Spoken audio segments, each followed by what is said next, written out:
Rangpur medical কলেজের dormitory room থেকে চিকিৎসকের মরদেহ উদ্ধার। আমি আসলে অফিসেই ছিলাম, 11টার দিকে আমার যে প্রফেসর ডক্টর হেলাল আর ডরমিটরির ইনচার্জ আমাকে ফোন দেয় যে একটু ডরমিটরিতে আসেন, ডাক্তার সাহেবের রুমের থেকে রক্ত বেরোচ্ছে। আমি এসে রক্ত দেখতে পাই। তারপরে আমরা প্রিন্সিপাল স্যার মহোদয়কে খবর দিই। প্রিন্সিপাল স্যার মহোদয় বিভিন্ন সংস্থাকে ফোন দেয়, পুলিশ, ডিবি, এনএসআই, ডিজিএফআই, জেলা প্রশাসনের কর্মকর্তাদের ফোন দেয়। তারপরে সবাই আসে।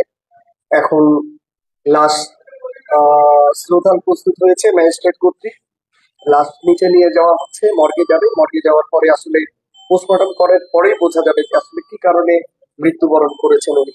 আমরা যতটুকু জানি উনি অনেকদিন ধরেই অসুস্থ ছিলেন, সিএনডিতে ভুগতেছিলেন, হাইপার টেনশন ছিল এবং তার ডায়াবেটিস মেলাইটাস ছিল।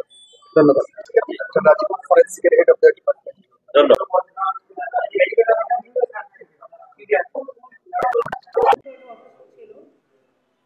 উনি রংপুরে দিয়েছেন কোর্স করার জন্য। উনি এবার 8বার পরীক্ষা দিচ্ছে। আর উনি ঢাকা পিজিতে মেডিকেল অফিসার হিসেবে আছেন। আর উনি পরীক্ষা দেওয়ার জন্য রংপুরে এসেছেন।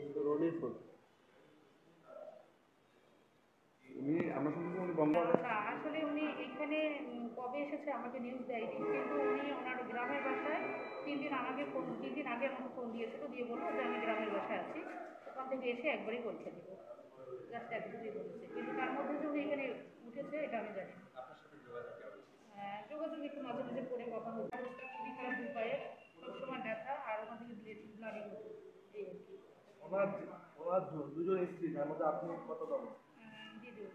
কোনো পারিবারিক অশান্তির কারণে ওনাকে হত্যা করা হলো কি? না, উনি স্বাভাবিকভাবেই সুস্থ অফিস করে, এখানে পরীক্ষা দেওয়ার জন্য আছে। গ্রামের পাশে ওনার নিজের ইচ্ছায় উনি যায়। একাধিকে আমি একাধিক নয়, ওনার আমি ঢাকার শুধু আইডি কার্ডটা জানি। আর